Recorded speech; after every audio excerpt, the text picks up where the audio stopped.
Hoje nós estamos aqui reunidos para o nosso primeiro culto do domingo, né? Mas graças a Deus, como a gente estava falando com as crianças, uma vez que Jesus Cristo é o mesmo ontem, hoje e para sempre, início de ano ou final de ano, o Senhor está sempre conosco, né? Mas eu gostaria de trazer uma palavra para nós, a respeito de que, querendo ou não, para nós, datas são sempre marcantes e para nós, início de ano, é sempre um momento que é também momento de preparação, de expectativas para o que está por vir adiante de nós. E eu gostaria de trazer uma meditação hoje no texto de Efésios capítulo 4. Efésios capítulo 4. Nós vamos ler uma passagem relativamente longa, mas nós vamos meditar somente em parte dela, mas eu quero lê-la porque praticamente ela forma uma grande seção, quase que um grande parágrafo mesmo, na Bíblia, nesse texto de Efésios. Efésios capítulo 4. Vamos ler do verso 1 até o verso 16, ok? Efésios 4, de 1 a 16. E diz assim: Rogo-vos, pois eu, o prisioneiro do Senhor, que andeis como é digno da vocação com que fostes chamados, com toda a humildade e mansidão, com longanimidade, suportando-vos uns aos outros em amor, procurando guardar a unidade do Espírito pelo vínculo da paz. Há um só corpo e um só Espírito, como também fostes chamados em uma só esperança da vossa vocação. Um só Senhor, uma só fé, um só batismo, um só Deus e Pai de todos, o qual é sobre todos e por todos e em todos vós. Mas a graça foi dada a cada um de nós segundo a medida do dom de Cristo. Por isso diz: subindo ao alto, levou cativo o cativeiro e deu dons aos homens. Ora, isto ele subiu, que é senão que também aquele que antes tinha descido às partes mais baixas da terra, aquele que desceu é também o mesmo que subiu acima de todos os céus, para cumprir todas as coisas.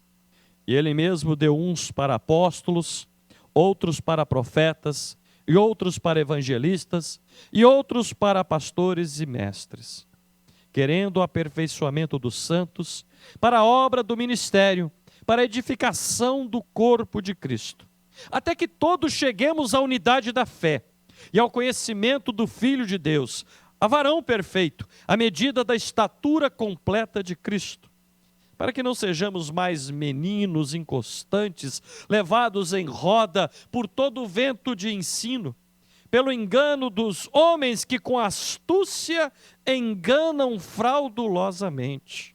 Antes, seguindo a verdade em amor, cresçamos em tudo naquele que é a cabeça, Cristo, do qual todo o corpo, bem ajustado e ligado pelo auxílio de todas as juntas, segundo a justa operação de cada parte, faz o aumento do corpo para a sua edificação em amor. Amém? Até aí a leitura da palavra. Senhor, mais uma vez queremos te louvar e te exaltar por aquilo que nós já sabemos e conhecemos do que o Senhor é na vida de cada um de nós.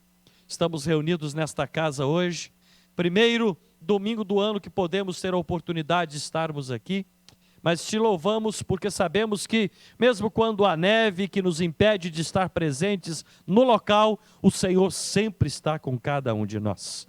Mas te louvamos por essa rica oportunidade, onde temos uma manhã que possa estar fria, mas propícia para nos locomovermos, para estarmos aqui hoje. E por isso é motivo de gratidão. Obrigado pela comunhão que temos com o Senhor e pela oportunidade de te cultuar aqui juntos. Mas agora também te pedimos, Senhor, que a tua palavra que acaba de ser lida, palavra escrita, possa ser, através da palavra proclamada, vivificada pela palavra viva Jesus Cristo. E que em tudo nós possamos assim buscar te compreender e te agradar. É a nossa oração, em nome de Jesus. Amém e amém. Amém. Graças a Deus.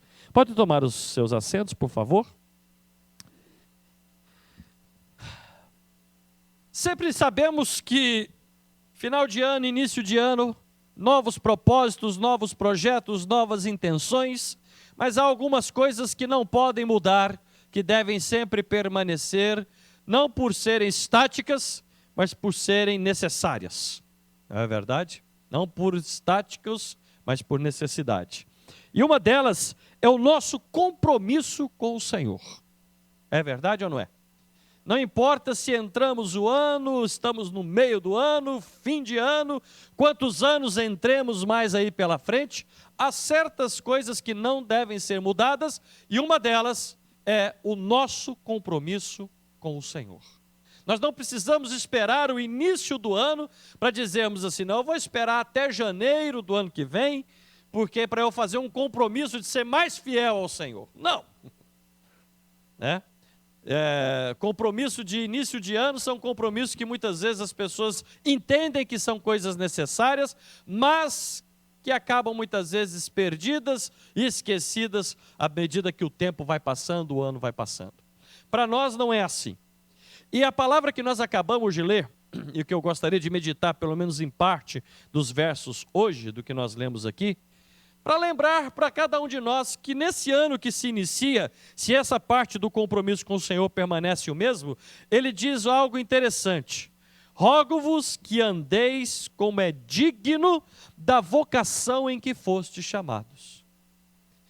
Andeis do modo que é digno da vocação com que fostes chamados. Aqui ele fala vocação. Vocação é um chamado, não é verdade? Quando nós somos chamados, conclamados para fazer algo, para realizar uma tarefa, ou até para participarmos de um evento, isso também é uma vocação, é um chamado, que às vezes nós até, diferentes chamados, nós damos diferentes palavras, um convite, ou uma entrega de compromisso. E ele fala que nós entendemos isso muito bem. Se nós vamos a certos lugares, nós temos que nos portar de uma certa forma, não é verdade? Como nós somos de Cristo, ele diz, nós temos que andar do modo digno da nossa vocação, porque quem nos chamou foi Cristo, é ou não é verdade? Nós podemos ter ouvido talvez a mensagem através de uma pessoa, mas o chamado, em última análise, quem fez para a vida de cada um de nós, foi o Senhor Jesus Cristo. Foi Cristo quem te chamou. Você está aqui hoje, não é para atender o chamado, o convite de uma pessoa, mas é a voz de Cristo. E nós temos que andar, como ele diz, do modo digno deste chamado. Mas para nós não confundirmos e não começarmos a pensar que esse modo digno é uma dignidade nossa, né? Porque às vezes há pessoas que dizem assim, que querem criticar outras, e dizer, você não é digno disso, você não é digno daquilo. Mas ele nos dá umas dicas, umas informações do que significa andar do modo digno da nossa vocação, do nosso chamado. E aí ele faz uma pequena lista. Nunca essas listas bíblicas essas dicas, essas orientações, é como se fosse uma lista definitiva, final, mas que nos dá um bom entendimento do que significa andar do modo digno da nossa vocação, do nosso chamado. E aí ele começa dizendo assim, com toda humildade e mansidão. Ele já colocou as duas palavras até em pares, e eu vou dizer por qual razão. Porque a humildade é praticamente uma virtude, é considerada uma virtude, por meio da igreja cristã. Porque a humildade era considerada um defeito no mundo antigo. Ser humilde era sinônimo de fraqueza. Ser humilde era sinônimo de estar lá embaixo. Humildade era coisas para escravos, porque os poderosos não são humildes. E a humildade não era considerada uma virtude no mundo antigo. Na época que o evangelho foi escrito, na época que a igreja começou, humildade não era virtude, mas era considerada defeito. Interessante, né? Mas alguém diria assim, mas hoje é diferente? Não é muito diferente, não. Naturalmente as pessoas não gostam de ser humildes. É ou não é verdade? Naturalmente as pessoas têm uma certa arrogância dentro de seus corações. Quando eu digo as pessoas, eu estou dizendo seres humanos como você e eu. Nós temos em nós uma certa ideia de que nós somos preciosos e importantes, e, portanto, humildade significa, em muitos aspectos, ter que abaixar a cabeça. Mas a humildade, então, não era considerada virtude naquela época, e ela continua, talvez, sendo apreciada hoje em dia, mas teoricamente. Mas, na prática, as pessoas ainda continuam sem crer que virtude seja algo positivo. Tanto é assim que quando nós temos uma dificuldade, um problema que acontece em uma situação com outra pessoa, normalmente ao invés das pessoas tentarem se entender mutuamente, cada uma quer impor a sua perspectiva, a sua vontade, o seu desejo sobre o outro. É ou não é verdade? Por isso daí surgem os conflitos, as guerras, as discórdias, as inimizades. Porque se nós fôssemos mais humildes, nós teríamos menos problemas, porque nós entenderíamos e procuraríamos entender melhor uns aos outros. Por isso que ele fala que para nós que sim somos cristãos, seguimos a Cristo, o modo digno de andarmos como cristãos, genuinamente, em primeiro lugar, sermos humildes. Mesmo que os outros considerem, mesmo que naquela época era considerada muito mais um defeito do que uma virtude, mas ele enfatiza. E para demonstrar que esta virtude tem o seu lugar, ele faz um par com essa palavra humildade. Porque nós temos humildade e mansidão. Essa pequena palavrinha para nós, nessa conjunção e, ela faz uma diferença muito grande, porque "e" significa que você ligou duas coisas, eu e você. Não estou sozinho, não sou só eu, não é só você, eu e você. Faz uma ligação, faz uma conexão. Da mesma forma, é interessante que a palavra que ele usa, humildade e mansidão. Mas preste atenção numa coisa que é muito importante. Mansidão, por outro lado, era uma palavra considerada virtuosa. Era uma palavra considerada nobre, já pelo mundo da época, pelos pensadores, pelos filósofos da época. Mansidão era uma palavra nobre. Enquanto normalmente no mundo antigo se conectava humildade e fraqueza, humildade e coisas horríveis, coisas desprezíveis. Era a união da humildade, humildade e desprezível, humildade e fraqueza. Não se esperaria que alguém conectasse humildade e mansidão. E eu vou dizer por quê. E entenda aqui, o que é mansidão? Mansidão é uma palavra que para nós hoje em dia tem um sentido meio passivo. Uma palavra que tem um sentido muitas vezes de passividade e quase que de estabilidade de não fazer nada. Manso muitas vezes significa também alguém que não é ativo, alguém que não é, até às vezes em português ou em inglês teria a expressão proactive, proativo. Manso é aquela pessoa que quase que fica esperando para ver como as coisas vão. Mas não é esse o sentido da palavra no sentido bíblico e no sentido como a palavra era usada no mundo antigo. Mansidão. Mansidão era considerada, assim os gregos da época entendiam a palavra mansidão, como foi ensinada por um dos seus pensadores chamado Aristóteles. Ele explicava que tudo na vida tem que existir o que ele chamava do balanço, o meio termo, aquilo que é considerado nem exagerado, nem em falta, em deficiência. E ele dizia que a virtude é justamente aquilo que está no meio, é no equilíbrio. Por exemplo, alguém extremamente nervoso, irritado, isso é um defeito. Ele já ensinava, isso é um defeito. Porque pessoas irritadas, nervosas, são pessoas que não pensam para agir. Quantas vezes você já ouviu alguém dizer assim, eu fiquei tão nervoso, quando eu vi eu já tinha feito. Quando eu vi eu já tinha falado. E aí o problema já foi também feito. Porque não parou para pensar, meditar. Mas por outro lado também, ele dizia, se o excesso é um problema, a falta também é um problema. Se de um lado você tem a ira, do outro lado ele dizia, por exemplo, tem a covardia. Covarde já é aquele que é o quê? Qualquer coisa que acontece, fala, eu não vou pôr a mão nisso não, porque eu não quero me comprometer também, não quero me complicar. Tem medo de tudo. É o covarde. Não age, não faz. De um lado tem o irritado, do outro lado tem o covarde. Aí ele dizia, nós precisamos aprender o meio termo. E qual é o meio termo? Aí agora o que é interessante. Entre o irritado e o covarde estava o manso. Entre a irritação e a covardia, ele dizia, está a mansidão. Se a mansidão é o que é o meio termo entre a ira desordenada e a covardia medrosa, então me faz pensar algo interessante. O que é ser manso?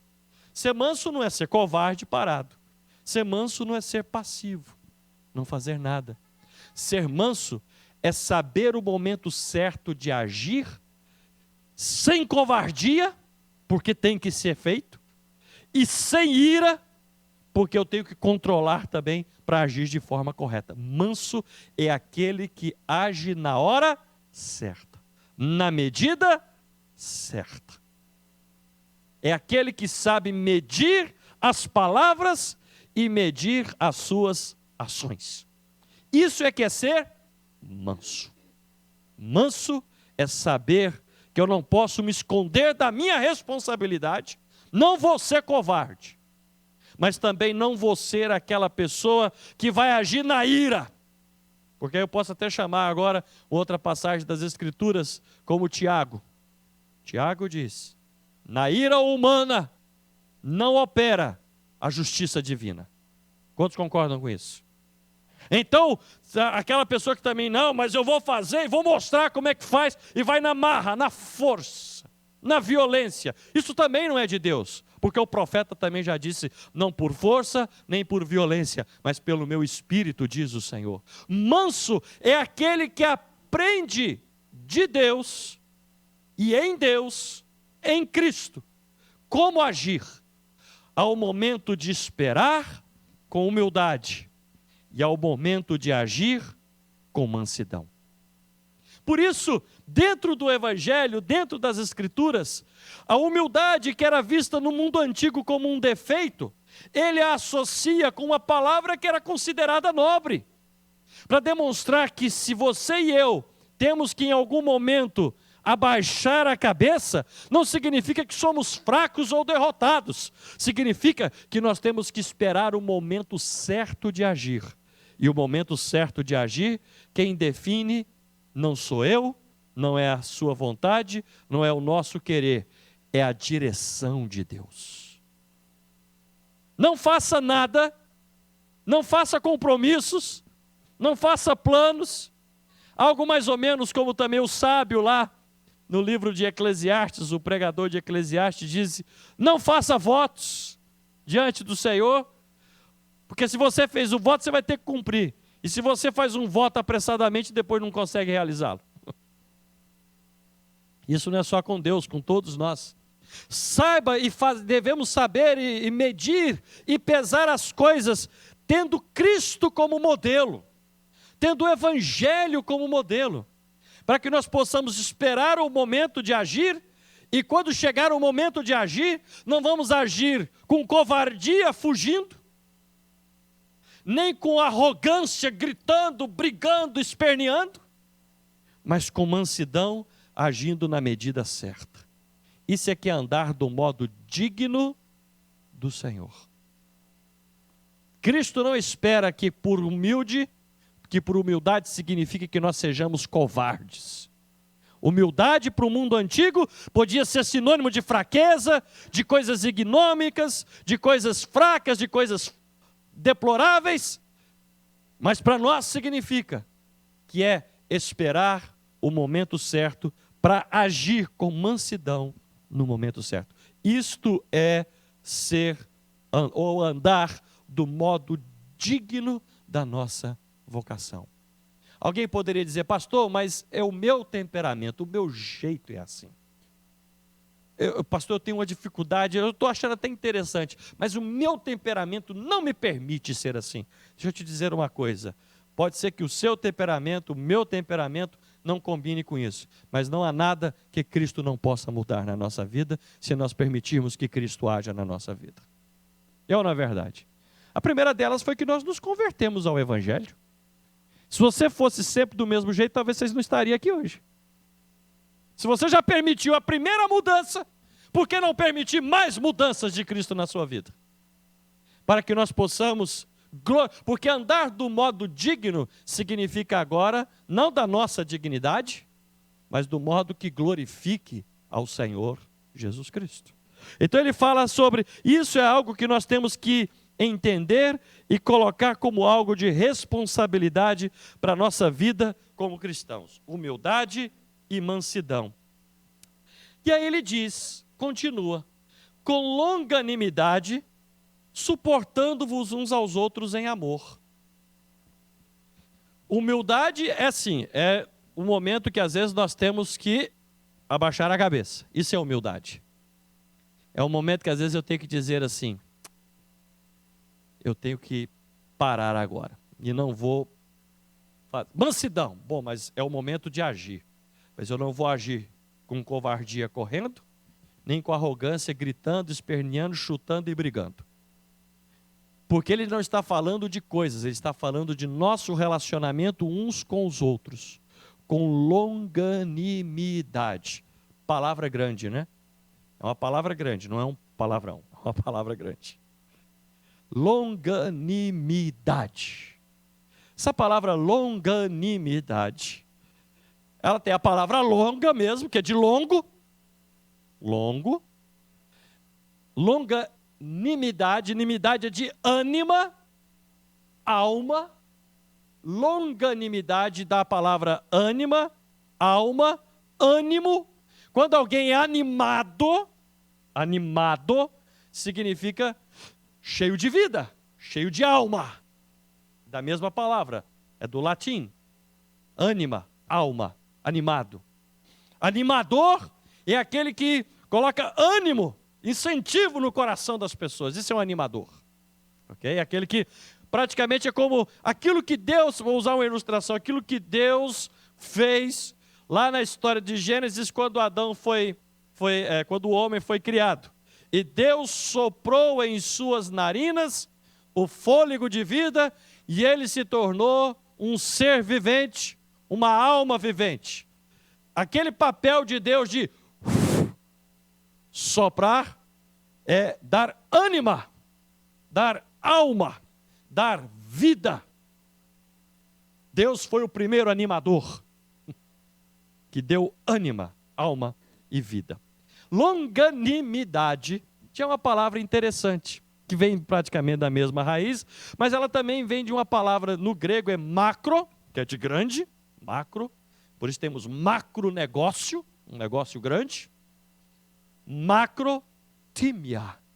Tímia em grego é raiva, ira. Mas macrotímia não significa uma ira grande.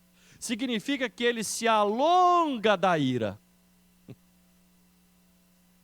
Significa que ele vai ficar longe.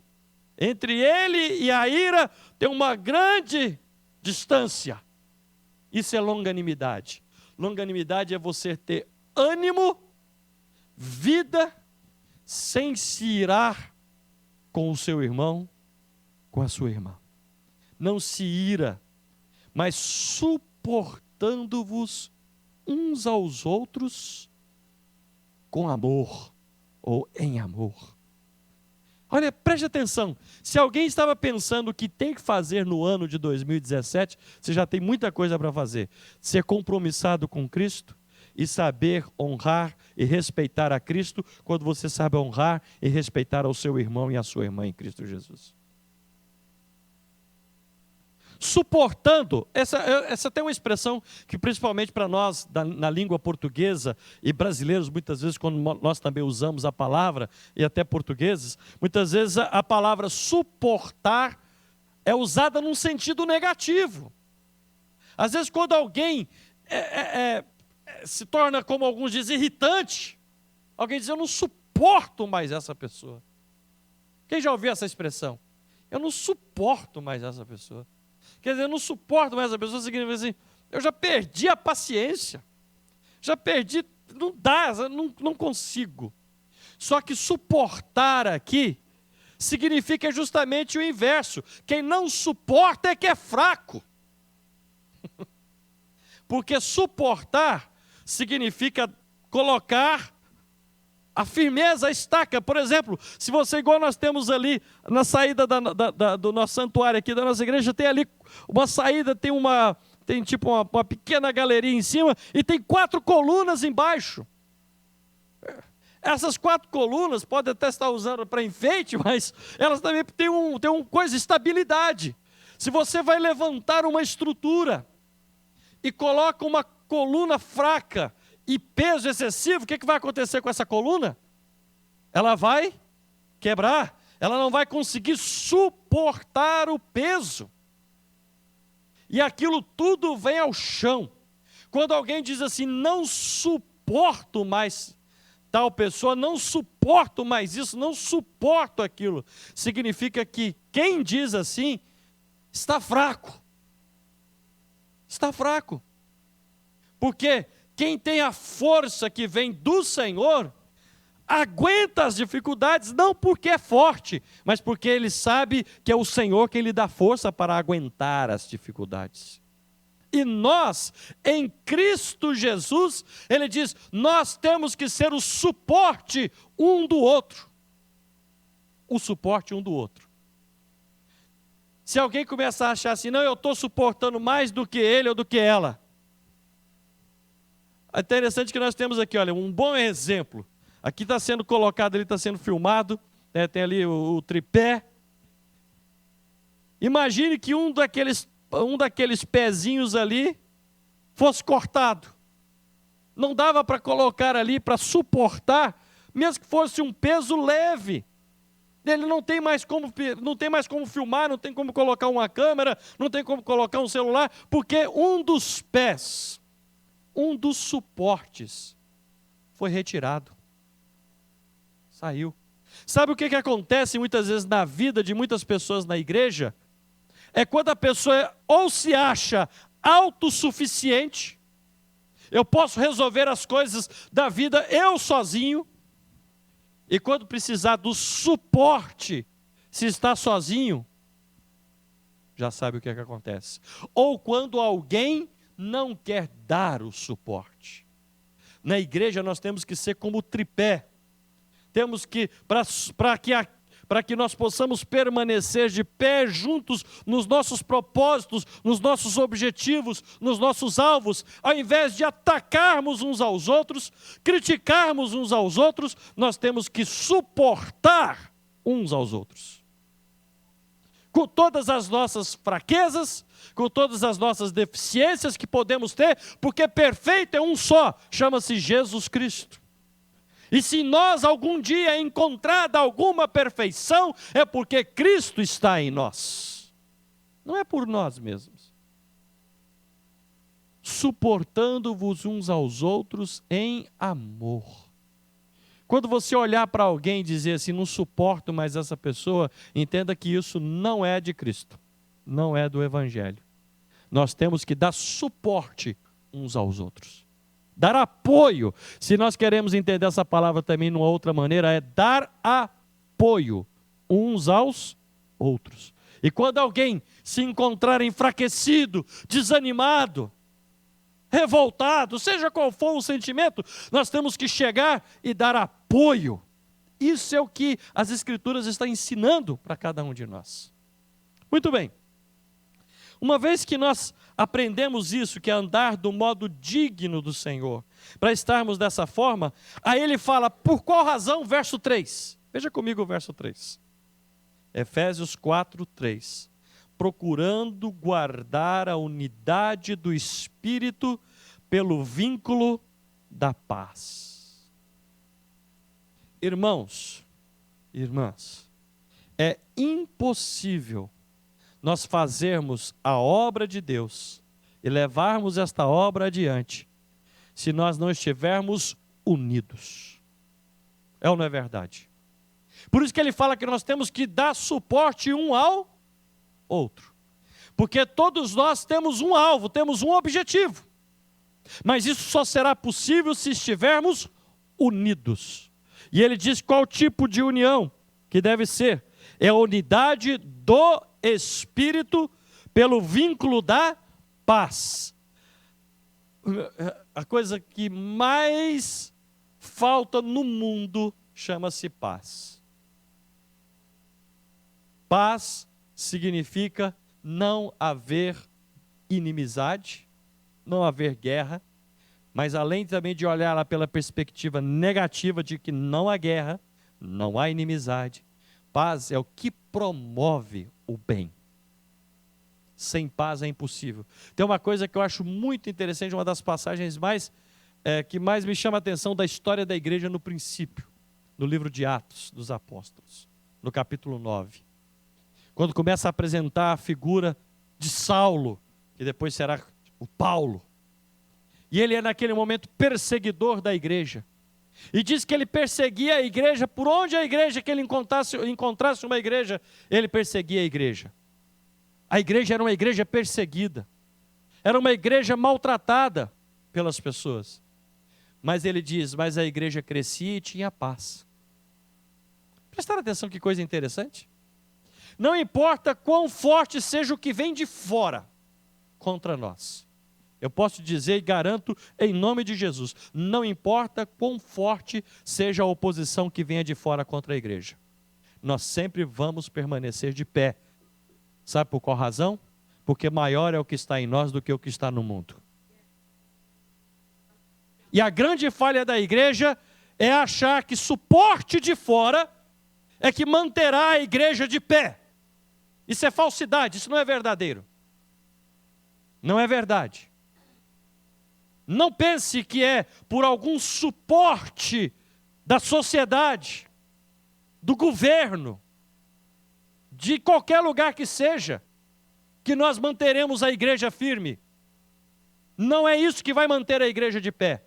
Porque mesmo quando a igreja é perseguida, se ela tiver paz, ela permanece de pé. Nós não precisamos de suporte do mundo. Quem acha assim, não, a igreja precisa de receber mais apoio governamental, de receber mais apoio disso, mais apoio, é engano, falsidade. Porque a partir do momento que a igreja se comprometer com quem está lhe dando suporte de fora, pode ter certeza que a conta vai chegar depois. Porque ninguém dá nada de graça. Ninguém dá nada de graça. Nós não precisamos, nunca precisou, a igreja no princípio não tinha apoio, tinha perseguição, mas a igreja tinha uma coisa dentro dela, paz. E porque ela tinha paz, mesmo tendo perseguição, ela crescia. O que a igreja precisa? Unidade entre nós, para que se mantenha a paz. Porque aí eu vou dizer uma coisa, não importa o que venha de fora, nós vamos permanecer de pé. Mas se não tivermos paz e unidade, não importa quanto apoio venha de fora, esta igreja como instituição vai ruir. Estou sendo claro no que eu estou falando? Vocês estão entendendo o que eu estou dizendo? Não estou perguntando se é porque vocês não entendem, é se porque eu estou sendo claro. Deixem perseguir a igreja, e a igreja permanece de pé. Deixa dar apoio de fora, mas a igreja não tem unidade interna, não tem paz interna, ela rui. O que é que nós precisamos? De mais apoio, de mais ajuda do governo, de apoio financeiro do governo, de dinheiro. Não precisamos de nada disso. Nós precisamos de paz entre nós, porque quando isso existir, a obra de Deus vai ser realizada, porque não tem nada mais poderoso do que a unidade no Espírito, na igreja que tem paz. A igreja de Atos era perseguida, mas tinha paz e crescia. Manter a unidade do Espírito pelo vínculo da paz. Ele diz, procurando guardar. Presta atenção que essa unidade, essa paz, não é algo que a gente vai dizer assim, Deus dá-nos paz. Ele diz, procurando. Quem é que tem que procurar? É você e eu. Sabe por quê? Porque nós somos tão facilmente conduzidos e induzidos para criticarmos, para falarmos de um, para falarmos de outro. É ou não é verdade? E isso quebra a unidade. Isso quebra a paz. Quando você e eu surgir em nós aquela vontade de dizer, não suporto mais, não aguento, e falar mal desse, falar mal daquele, lembre-se que ao fazer isso, nós estamos quebrando a unidade da igreja e não promovendo a paz. É você e eu. Ele diz, eu tenho que procurar, você tem que procurar fazer isso. Para que aconteça o quê? E aqui que eu quero chegar a um ponto conclusivo da nossa mensagem de hoje. Preste atenção. E logicamente eu não vou entrar nessa parte agora para explicar. Mas só para pensarmos já agora, e na semana que vem a gente vai meditar mais um pouquinho. Porque quando a unidade do Espírito pelo vínculo da paz, a igreja está firme, ele diz, há um só corpo e um só Espírito. Como também foste chamados em uma só esperança da vossa vocação.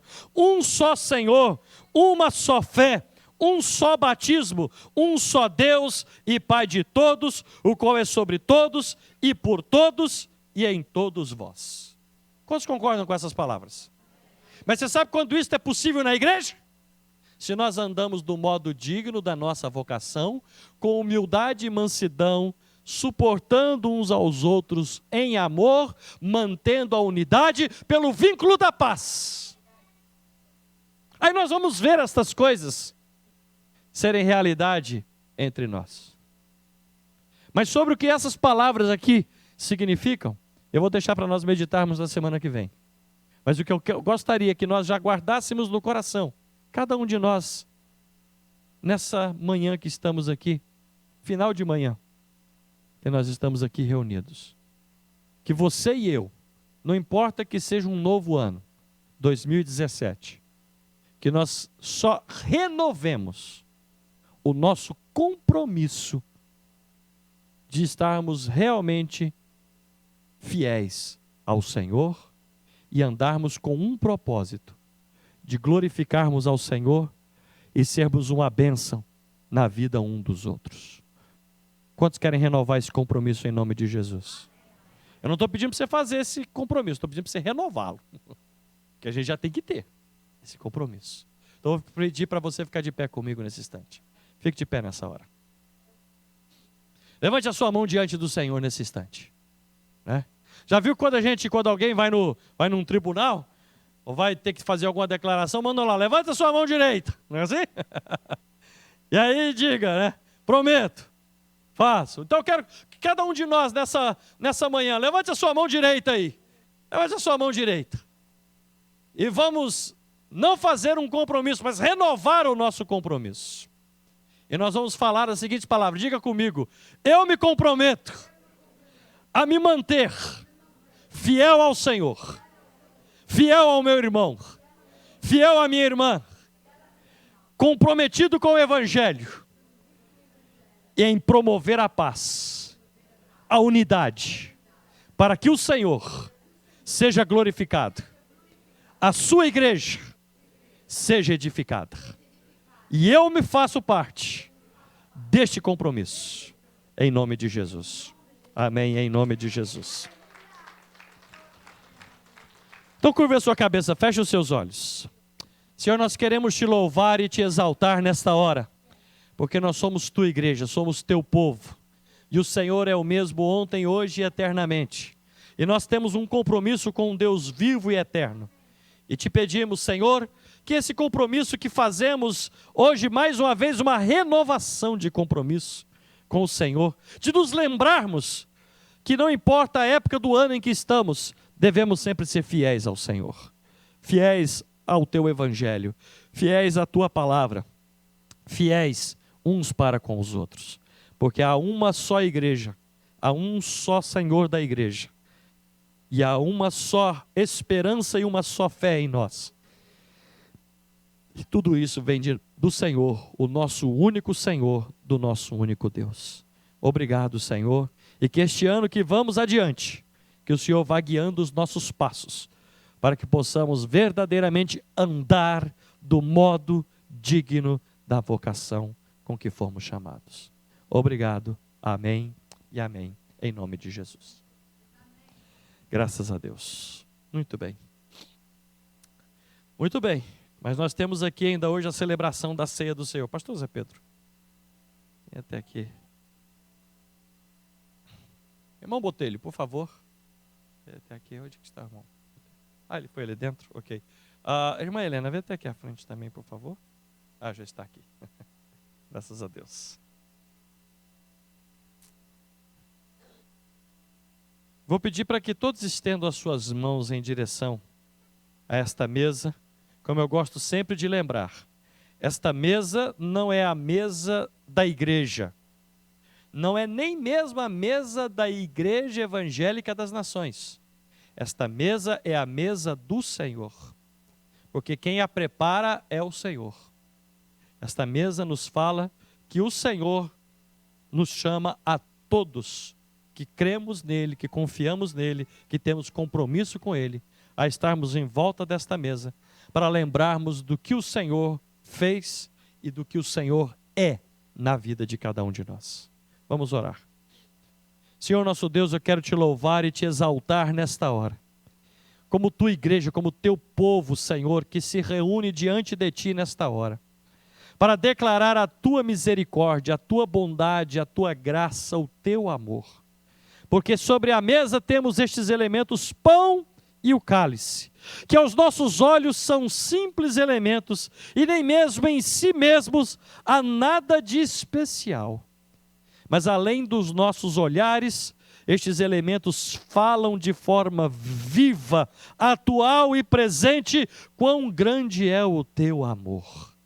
Porque eles nos falam do corpo e do sangue do Senhor Jesus Cristo, o qual se entregou por nós.